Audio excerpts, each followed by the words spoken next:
빠르게 변하고 복잡해지는 세상. 우리의 정신적인 건강은 괜찮을까요?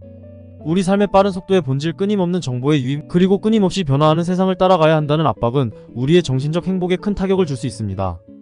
혹시 여러분은 평소 자신이 우울증이나 공황장애를 갖고 있을지도 모른다는 생각해본 적 있으신가요? 항상 밝고 씩씩하던 주변 사람이 우울증이나 공황장애로 힘들어한다는 걸 알고 놀라신 적 없으신가요? 저는 그런 경험이 있었습니다. 저희 어머니는 성격은 급하시지만 호탕하시고 밝은 성격을 갖고 계신데 어느 날 자신도 모르게 심장이 두근대고 뭔지 모를 공포심 때문에 잠을 못 자겠다고 저에게 얘기한 적이 있었습니다. 그런데 대수롭지 않게 커피를 많이 마신 거 아니야? 아니면 자식들이 다 출가하고 집에 혼자 있으니 적적해서 그런가? 이런 얘기를 하고 대수롭지 않게 넘어갔습니다. 하지만 증상이 심해져 병원을 찾아가 보니 공황장애 판정을 받았습니다.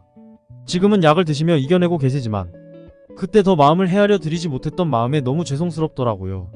여러분들은 저 같은 실수를 하지 않길 바랍니다. 이 영상은 우울증이나 공황장애를 겪으시는 당사자분들이 듣는 것도 좋지만 혹시나 주변에서 이런 일을 겪게 된다면 잘 대처하시라는 마음으로 영상을 만들었습니다.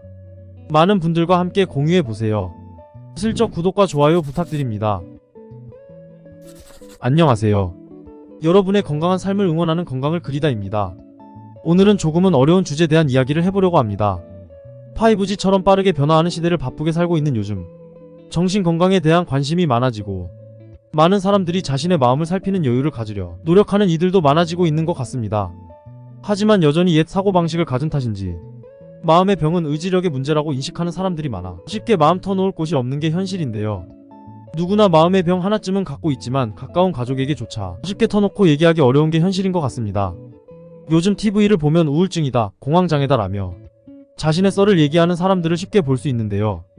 그래서 오해하기 쉬운 부분이 우울증은 단순 우울하고 슬픔을 느끼는 단순한 것이라 생각하기 쉽습니다. 하지만 감정은 물론 신체의 인지 기능 전반에 걸쳐 모든 기능이 저하되는 일종의 장애이기 때문에 너무 쉽게 생각하지 않는 게 좋습니다. 세계 여러 나라에서 우울증을 겪는 환자들이 많아지고 있는데요. 팬데믹 이후 우리나라의 우울증 환자 비율이 10명 중 4명이 겪을 만큼 많아졌다고 합니다. 하지만 더 심각한 점은 다른 나라에 비해 우리나라 사람들은 치료받는 사람이 매우 드물다는 것인데요. 우리나라의 사회인식 자체가 정신과 관련된 병은 정신력이 약한 사람들이 겪는 것이라는 잘못된 인식이 깊게 자리 잡아 있기 때문인 것 같습니다. 그러다 보니 제때 치료받지 못하고 자신 스스로 더 병을 키우게 되는 경우가 많다고 합니다. 그렇다면 우울증은 어떻게 생기는 걸까요? 지피지기면 백전백승이다 라는 얘기 아시죠? 우울증을 이겨내려면 우울증에 대해 잘 알아두는 게 중요한데요. 우울증은 뇌질환의 일종으로 정신력으로 이겨내는 것이 아니라 반드시 치료가 필요하다고 얘기합니다. 우울증은 일반적으로 지속적인 슬픔, 희망의 상실, 에너지 부족, 무관심, 무기력감, 집중력 부족의 증상을 보인다고 합니다. 원인은 가족력, 유전적인 요인과 내분비 호르몬 이상, 극심한 스트레스나 사회생활을 하면서 대인관계 문제, 심각한 충격 또는 갈등이 원인이 되어 생긴다고 합니다. 이런 현상으로 뇌 신경 전달 물질을 관리하는 체계 이상이 생기게 되는 것입니다. 사람의 뇌는 수많은 신경들이 서로 상호작용을 위해 연결되어 있는데 세로토닌, 노르에피네프린, 도파민 등 신경 전달 물질이 분비되며 신경이 서로 연결되는데 이런 물질이 충분히 전달되지 못해 오류가 생기면서 감정 조절이 안 되거나 우울증, 공황장애와 같은 정신질환이 발생되는 것입니다. 단지 나약하거나 부정적이거나 정신력이 약하고 예민해서 발병하는 것이 아니라 신경 전달 물질 생성이 제대로 되지 않아 발생하는 것이라는 거죠. 공황장애를 반드시 치료하세요.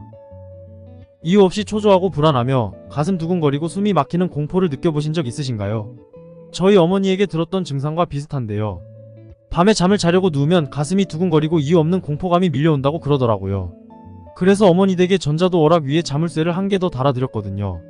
혹시 이런 경험을 해보신 적이 있다면 반드시 공황장애를 의심해보시고 그냥 지나치지 마세요. 만약 자신의 증상과 비슷한 것 같다면 바로 전문의와 상담하시길 권합니다. 이유는 공황장애 치료를 늦추면 우울증이나 광장공포증, 강박증과 같은 2차적인 질환들까지 생길 가능성이 높아지기 때문입니다. 광장공포증이라는 것은 사람들이 많은 곳에서 자신의 행동이 제약을 받으면 많은 인파들 사이에서 빠져나갈 수 없을 것 같은 공포감을 느끼게 되는 것이고, 강박증은 본인 의지와 상관없이 충동적 장면이 반복적으로 떠오르는 현상을 말합니다. 이러한 증상들이 발병하면 사회생활과 대인관계에도 지장을 주고 외출을 두려워하게 될 수 있습니다. 우리의 뇌는 우울할 때는 내 사진이 어두운 푸른빛을 띠게 되고, 우울함이 없을 때 내 사진은 붉고 노란 빛을 띈다고 합니다. 우울증 환자의 경우 포도당 섭취가 아주 중요한데요. 뇌가 포도당 섭취를 제대로 하지 않았을 경우 어두운 푸른빛을 띠고 뇌 세포의 활동량이 적어지면 판단력, 기억력, 행동 욕구가 생기지 않게 됩니다. 그 중에서도 생각을 하고 정보를 판단하고 계획해서 행동 명령을 내리는 전두엽과 감정과 충동적인 일들과 수면, 그리고 기억을 저장하는 역할을 하는 번영계가 제대로 역할을 못하게 되어 감정 컨트롤도 잘 안되고 수면의 질이 떨어지기도 합니다. 특히 충동적인 생각에 빠져 나쁜 생각을 하게 될 가능성이 커지는 거죠.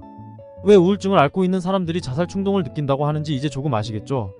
바로 전두엽과 번영계의 기능이 제대로 작동하지 않기 때문입니다. 그렇다면 우리는 어떻게 우울증을 판별할 수 있을까요? 우울의 증상은 무심코 지나치기 쉽습니다. 우울증 증상의 가장 중요한 포인트는 기분이 다운되어 있다는 것인데요. 기분이 가라앉는다 라는 얘기 들어보셨죠? 저는 비가 오거나 날씨가 많이 흐린 날 기분이 많이 가라앉는데요. 물론 생활에 지장이 있을 정도는 아니고요. 이 외에도 스트레스를 많이 받거나 일이 많아 몸이 힘들 때 이런 상황 때문에 기분이 다운된다고 생각하기 쉬운데, 사실 이러한 기분을 느끼는 것이 우울증 전조 증상의 핵심일 수 있다고 말합니다. 그렇다고 이런 경우가 짧게 있다 해서 우울증이라 할 수는 없지만, 이 기분이 얼마나 오래 지속되고 일상생활까지 영향을 미치는지를 잘 따져봐야 합니다. 그리고 또 다른 증상으로는 쾌감을 상실하는 겁니다. 그냥 일상이 재미가 없어지고 다른 사람들은 즐거워하는데 정작 자신은 그걸 느끼지 못하고 무기력해지는 느낌만을 받는 것이죠. 이러한 증상이 장기화되면 대인관계에 영향을 미치고 사는 것에 대한 미련 자체가 사라지게 되는 상황까지 갈 수 있다고 합니다. 만약 이러한 기분이나 느낌을 2주 이상 지속적으로 느끼고 있다면 반드시 우울증을 의심해봐야 합니다. 물론 2주라는 명확한 기준이 있는 것은 아니지만 자신이 느끼기에 일상생활에 지장을 미치는 정도라는 객관적인 생각이 든다면 반드시 전문의와 상담을 고려하시길 바랍니다. 그런데 만약 자신이 아니고 주변 사람이 이런 행동을 보인다면 어떻게 해야 될까요? 대부분의 사람들이 가장 많이 실수하는 부분이 바로 대화입니다. 정신질환은 마음의 병이라고도 하죠. 가까운 사이라도 대화할 때 조심해야 되는 부분이 바로 정신질환과 관련된 단어를 사용하는 것입니다. 조금 힘들어 보이고 우울해 보이는 지인에게 농담 삼아 "너 우울증 걸렸냐? 우울증 환자 같아" 와 같은 얘기를 대수롭지 않게 하는 분들이 많은데요. 하지만 이 말이 혹여나 상대방에겐 비수가 꽂히는 말일 수도 있다는 것 반드시 명심하세요. 앞서 언급했듯 우리나라 10명 중 4명이 우울증을 경험하고 있습니다. 이것은 나의 가족이나 자신 또한 우울증에서 안전하지 못하다는 얘기입니다. 만약 나의 말실수로 상대방이 안 좋은 영향을 받는다고 생각하면 끔찍하지 않을까요? 그리고 또 다른 문제는 주변 지인이나 가족이 우울증을 털어놓았을 때 아니란 대응입니다. 물론 믿기지 않아서 그럴 수 있습니다. 그러나 만약 사실이라면 이런 얘기는 농담 삼아 꺼내긴 힘든 얘기거든요. 그렇기 때문에 상대방의 말에 공감해주고 이야기를 들어주는 것만으로도 큰 도움이 될 수 있습니다. 이런 얘기를 꺼냈다는 건 특별한 상황이라 여기고, 네가 요새 컨디션이 안 좋아서 그런 거 같은데? 네가 예민해진 거 아닐까? 누구나 다 그래, 네가 너무 마음 약해서 그래, 긍정적으로 생각해, 이런 식의 대답은 절대 도움되지 않습니다. 힘들게 얘기를 꺼냈는데 이런 대답을 들으면 오히려 더 안 좋은 상황으로 이어질 수 있습니다. 이렇게 힘든 얘기를 용기 내서 해준다면 여러분들은 반드시 마음을 헤아리려 노력해야 하며, 말 재주가 없다면 가만히 들어주고 얘기해준 것에 대한 힘든 결정에 오히려 어렵고 힘든 얘기를 나에게 해줘서 고맙다고 꼭 얘기를 해주세요. 간단한 예를 들면 옆에서 응원할 거야. 어떤 감정인지는 모르겠지만 너의 감정을 공감해. 언제든지 얘기하고 싶을 때 편하게 얘기해. 너는 반드시 이겨낼 거라 믿어. 도움이 필요하면 꼭 얘기해줘. 와 같이 간단하게 대답해주는 게 좋을 수 있습니다. 그리고 반드시 치료를 받을 수 있도록 꼭 도와줘야 합니다. 우울증이나 공황장애는 자신도 모르게 찾아올 수 있습니다. 불행하게도 우울증이나 공황장애는 완벽한 예방 방법은 없습니다. 하지만 자신이 한 사회의 구성원이고 가족, 주변인들과 친밀한 교류를 한다고 항상 생각하세요.